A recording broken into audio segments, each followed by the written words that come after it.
Hello everybody, Mannix here. Got a very interesting knife review for you right here, right now. Feel free to subscribe, hit that little bell notification if you do not want to miss weekly knife, gun, gear, lighter, flashlight, etc. videos. And feel free to support me on Patreon, link in the description. Thank you so much for watching. Let's get right into this. This is a very new one for me, the Shatter by Elite Tactical.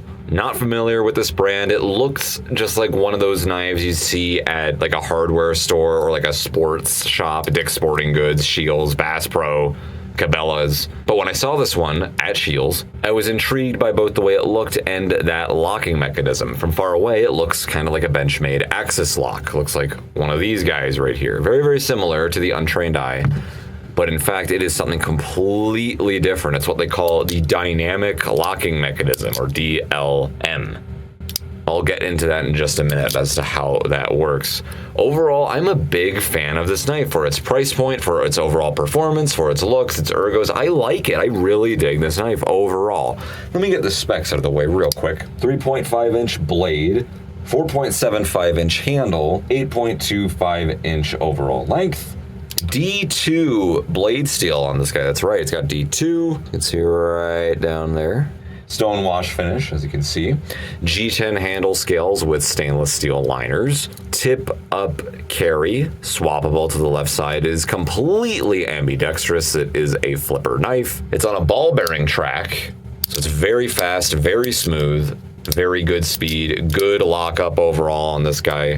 The G10 has, I would say, medium lighter traction. It's kind of on the softer side in comparison to other G10 patterns, but it's fine. It's grippy enough. I think I do like it. It's not going to rip up your pocket or anything. It carries beautifully. No issues with the pocket clip. I like this clip. Very simple, very covert. It is loop over, as you can see right there. You can see we got a big old cutout inside of the G10, which is on this side as well, obviously, so the pocket clip goes flush underneath there, so you don't have to worry about it wiggling around or anything like that. We have a little glass breaker slash skull buster, whatever you want to call this thing right here. That rattling you're hearing is that piece, which you can take out very easily. It fits in with like a ball bearing, and you can swap it to the other side, so it is now a Phillips head screwdriver.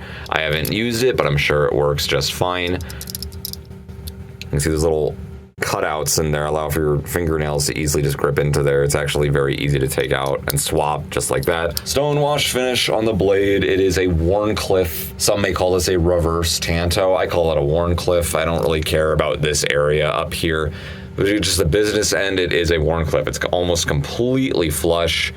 It looks kind of like a Tanto from like really far away. If you looked at this really quick or on a weird angle, you'd think it's a Tanto. It's not, although the angle up here on the spine makes it look kind of like a reverse Tanto, you could say. It's just going to be good for everyday EDC tasks. Some people argue the Wharncliffe's very good for defense. It's just kind of up to you and up to your blade fighting style. I really love Wharncliffe blades, actually, and I really like the way it looks. I think it's cool looking. I like it. Very geometric, very angular. It's sweet. Not going to be great for piercing. We have a very, very obtuse angle on there, but it's going to be okay. It's going to be good at pretty much everything else. I like the choil we have down here, so you can scooch up just like that. We have some pretty good jimping. I'd give that like a B. It's not super sharp, but it's not useless either. It has its purpose. We do got some cutouts, some jimping, if you will, on the flipper, as you can see right there. So that works just fine. According to the website I'm using right now, it weighs 4.8 ounces. You know what? Let's weigh it. A lot of manufacturers are always just off about their weight, I think. I don't know what it is. It's very interesting to me, but 4.95 we're getting. They said 4.8, so just a hair under 5 ounces. A little heavy. You know, that's going to turn some people off. Some people would like to see a 3.5-inch blade no more than 4 ounces. Some people want to see it closer to 3.5 ounces, etc. I don't give a crap. I've talked about this many, many times. I do not care about the weight on folding knives personally, but a lot of people really do. It's very important to a lot of people for different reasons. Some valid, some invalid, whatever. I'm not going to argue what's a valid reason or not. A lot of it is just up to personal interpretation. So it's slightly heavy for what it is. Those stainless steel liners are fully mounted in there, and they are not skeletonized pretty much whatsoever. So on top of that, we already have G10 slabs on here that are relatively thick. So it's going to be a heavy, chunky monkey. But I do like it. I like how thick it is. I like how there's a lot to hold on to, and that is going to add strength to it. So it's strong. It's a little bit chunky, a little bit thick. I would call this a medium large size folder. We have a full grip on my hands here anyway. I have large size hands just for glove reference. Full grip on there. So it's big. And then, of course, again, we can scooch up here as well. It's comfortable. Reverse grip carries it just like that. You can kind of bite down on there, although this piece does get in the way. That would be a little bit uncomfortable, but we're going to talk about that. Ergonomics are good on this. I really like it's very simple. It's not like a beautiful knife or anything, but it's a good looking knife, I think. Ergos are great. It's simple, you know. We have a cutout right here, nice little slope, some shaving work, if you will, on the G10 slab. A nice cutout, little slope right here for your thumb. Fits pretty well, nice and comfortable. Overall, it's got good ergos. It's not a too extreme design or anything, so it'll float most people's boats. You got little tiny dainty fingers. It'll fit for that, but you got a big old bunch of bananas as your grip. You'll probably be okay too. It's not like a bar or anything. You know, it's not just two parallel straight lines. So it does have some design here. We do have some curvature, but it's not like a bunch of choils either. So it's not like super extreme. It's not super versatile. It's somewhere in between. It's very good. I think it's a really solid handle design right there, and I like the way it looks. Again, kind of squared off and boxy looking, which kind of reflects the aesthetic design we have on the blade. That's cool too. So there is some attention to detail here. There's nice angles, as you can see, to the G10. They're not cut at 90 degrees. They're cut on more of a gradual slope, as you can see, and I like that. It's a nice little attention to detail there as well. So it's nice and comfortable, nice and rounded everywhere. Where again, your finger would go for this grip, the choke up grip. Lanyard hole, by the way. There's no tube in there, unfortunately. It's a simple hole. D2. Let's talk about D2. I like D2. I like pretty much all blade stills. It's very rare I find a blade still I don't like. D2 has pretty good edge retention. Okay, rust and corrosion resistance. It's a little bit brittle. It's not the best steel in the world, but it's better than other options out there. I would argue it is arguable that some people don't like it. Some people do like it. It's an upper mid-grade steel, I would say. For the money, it's like a little bit more expensive than ET-FDR014, MOV, AUS 8, you know, but it's a little bit better in a lot of ways compared to those steels around on the market, but it's slightly more expensive. Just a hair. It kind of depends on who you ask, who's manufacturing it, and so on. But it's a good steel. It's good, I think, overall for utility. Main downsides are that it's not the most corrosion and rust resistant for what you're getting. But for the money, by the way, these are about $40, depending on where you get these. I've seen these as cheap for like 37, 36, I want to say, maybe even 35 somewhere for that. That's a great deal. You're getting a very good knife. I would compare it directly to the Spyderco Tenacious, the Buck Vantage, and at the time, the Kershaw Skyline. Back when the satin, the black, or the gray and black, I should say, technically, it's a stonewash finish, but the gray and the black with this kind of form factor, about this length with a 3.5-inch blade on there, about this weight, about this thickness, the stainless steel liners, the G10 handle scales. There were a lot of knives back in like the early 2010s that had this type of pattern, and they all tended to have liner locks on them. They were all tip-up carry, if I remember correctly, or at least offered that position. This reminds me of one of those knives, you know, the overall good EDC / pretty good tactical blade, relatively affordable. Not too heavy, not super light, not super small, not super big. Like, will float generally everybody's boat type of overall knife. That's what this reminds me of. It reminds me of one of those knives from back in the day, again, about a decade ago. Similar to the Spyderco Tenacious in a lot of ways. It's not like beautiful, it's not mind-blowingly amazing or anything, but for the money, you really can't beat it, and it will do pretty much everything you need it to, man. It's good, it's fast, we have a good lockup. I like the ergonomics on it. A little bit chunky, a little bit heavy, but you do get some strength for that. It's very hand-filling. I like the multiple positions we have to grip it in. I love the blade shape. The D2's done well. It's razor sharp out of the box. It cut magazine paper pretty much with no issues. I like the stonewash finish on here. It's gorgeous. Reminds me of what Cold Steel does on their Voyagers. It looks good, and it's going to help with rust resistance even further, again, because D2 kind of struggles with that sometimes. One issue here, as far as on this one anyway, the attention to detail is not great. You can see the edge very closely, the very tip up there. You can see it kind of slopes up. It's somewhat of a sloppy grind. You can kind of see what looks like maybe the grinding wheel or whatever method they use to create the cutting edge on here. You can see the color slightly changes on the stonewash finish towards the edge on the left right there. it looks like it was touching the blade where it was not supposed to be. That's pretty common on cheaper knives. Normally you wouldn't want to see that on a knife closer to the $40 range. You'd see that maybe in the sub $30 range, in my experience anyway, but overall, not bad. Functionally, it's still fine. It's just, for the price, it's not terrible. You know, you are getting D2. I would directly compare this to the Honey Badger Large. That knife, it's very similar. They both have ball bearings, they're both ambidextrous, they're both tip up carry.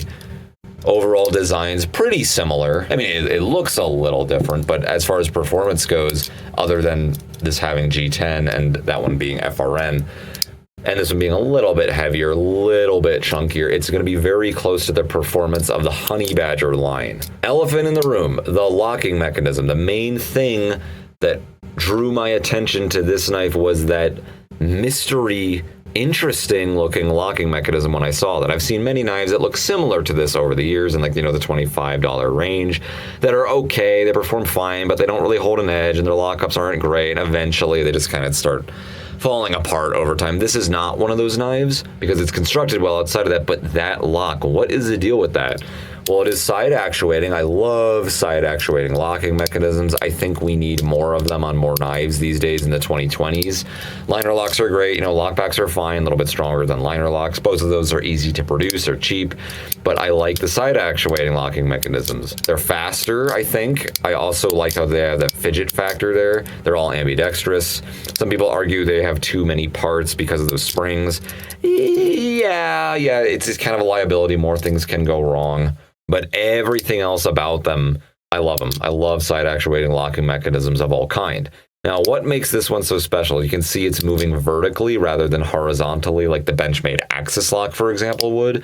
And again, its design of these pieces right here that you move with your thumb to disengage it look alarmingly similar to what the Benchmade Axis lock has. And there's nice ridges on there. It's cylindrical. It's very easy to get your thumb on there. At first, when I saw this, I could tell it moved vertically, and I was like, oh man, that's going to be uncomfortable. I was completely wrong. Check this out.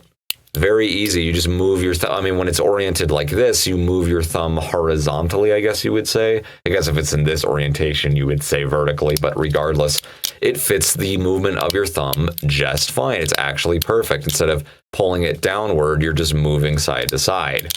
Very easy to get to. I've had no problems with this. One thing is you cannot disengage it to open, to deploy the knife. You cannot. It's locked in place.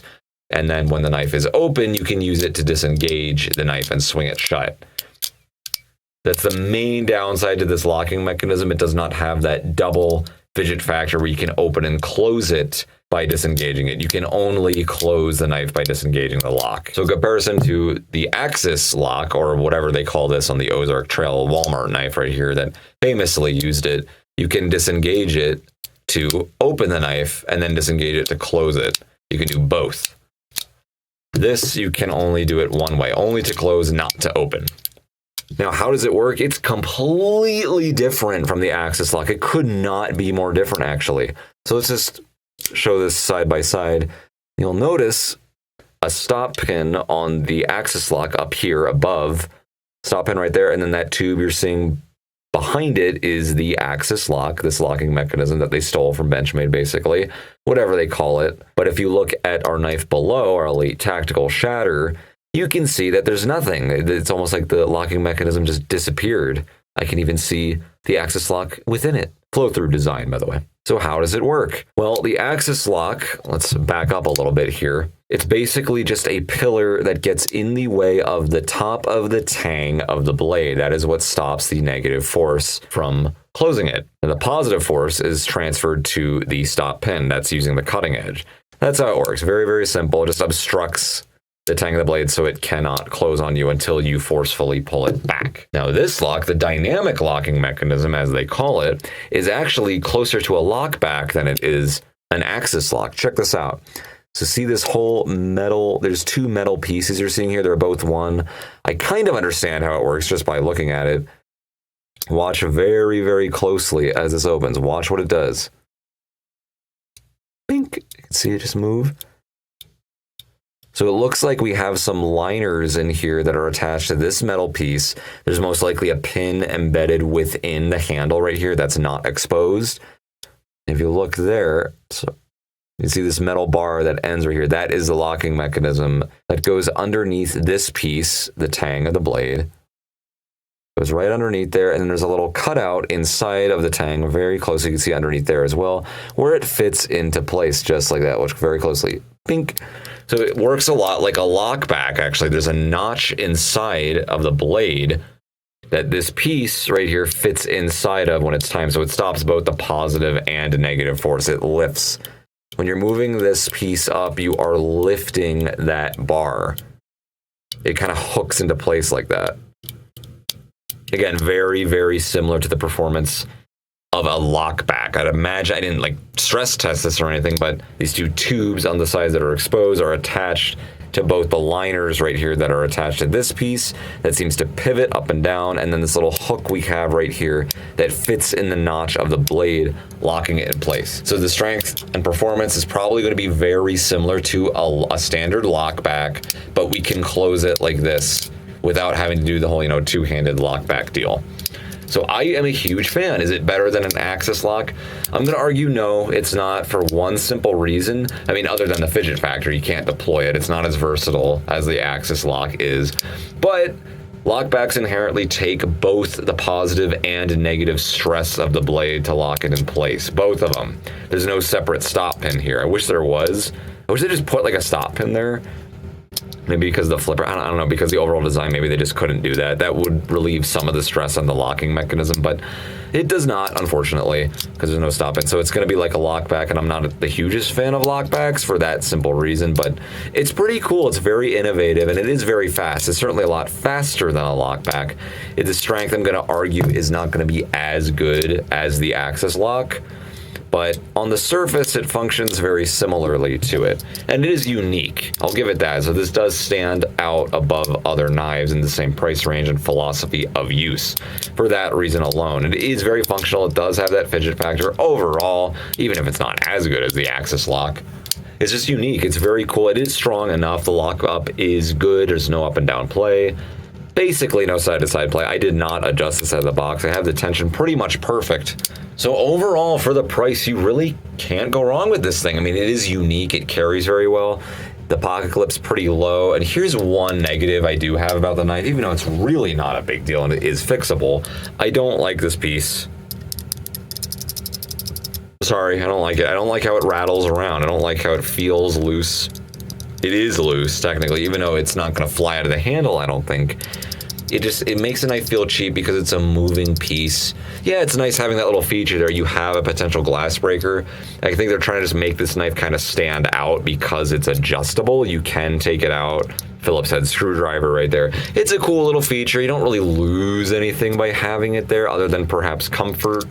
And it does make it feel cheap because it rattles. I don't like that. And if you were trying to hold this in reverse grip, like I said earlier, it'll get in the way and be uncomfortable. So what is my remedy to that? Well, because it is adjustable, you can take it out. I'm probably just permanently going to get rid of that piece altogether now. Rattling's gone. It just feels like a more solid, high quality knife to me, and there's no more obstruction on the butt of the handle down there as well. Personally, I like it a lot more with that piece, so if that annoys you as well, you can just remove it. It's really not a big deal. It's removable, not just adjustable. So not a big deal. I can't say it's a downside because you can get rid of it, so whatever. Although because of its overall design, the cutout in there where it's designed to fit into, I guess that's why they moved the pocket clip down like that. I don't think they could have fit it in the way for the screw holes. Maybe they could, maybe they couldn't have, I don't know, I don't really care. It's slightly annoying to me because although I don't really care about having a loop over pocket clip, this is loop over, and a lot of people really like that. They like the knife being as covert as possible. But as you can see, another elephant in the room here. What's the point of having the loop over clip if it's not all the way up on the handle? It's down here. It's like a good 0.75 inches down, it looks like. They could have just shoved it right here, then it would be like a home run. It would be loop over, like a lot of people really like these days. But it's not. It's loop over, and then it's down here. It's kind of contradictory to me, but I see why they did it. They needed the screws down here, not up here. And then if they made it not a loop over clip, it would ride even lower. So that's why they did that. I get it. It's just kind of contradictory to me. That's going to be poking out. Not the end of the world. Who gives a crap? I know, but I wish this was just a loop over. pocket clip design all the way up here, and they just got rid of the whole, you know, this thing right here. I'm not a fan of this. The knife is pretty much almost flawless other than that. I really like it. Deploys very well. We got the ball bearings on there. I like the stonewash finish. I like this blade design. I think it's cool looking. The D2 blade steel is great for the money. Good ergonomics. It's a little bit chunky, a little bit thick. It's meant to be used. It's not super heavy or anything, but it's certainly not a lightweight knife. Carries very well, although it could have been up a little bit more. It is 110% ambidextrous. The locking mechanism, although it's got its quirks, is good overall. No real complaints with the locking mechanism. It's certainly unique. I'll give it that. Definitely prefer this over a lockback. And it's a flipper too. You can't really mix flippers with lockbacks typically. So that's interesting. No thumb stud. I wish they just stuck a thumb stud on here personally. I'm not the hugest flipper guy. I like having both options if I can, or just thumb stud, not the flipper, but it is what it is. I'd give this knife like a B+, A- maybe. It's very, very good. It's very unique. Very good overall EDC/tactical knife. And again, it's unique because of that DLM, that locking mechanism right there. I'm a huge fan of this knife. I'm really surprised. For the money, you really can't go wrong. It's fast, it's smooth, it's strong enough. The ergos are good. It's ambidextrous. It's got D2 on there. I like the stonewash finish. I like the way it looks. And if you're one of the guys who likes this piece, who likes this feature of having a screwdriver/glass breaker on there, hey, more power to you. That's another reason to get this knife. So overall, I'm very impressed, actually. This really surprised me. I was not thinking it would be this good, but it's actually a very cool, unique knife for the money. I'm a huge fan. Can't wait to see what else these guys come out with. The Elite Tactical Shatter. Cool knife. Good job.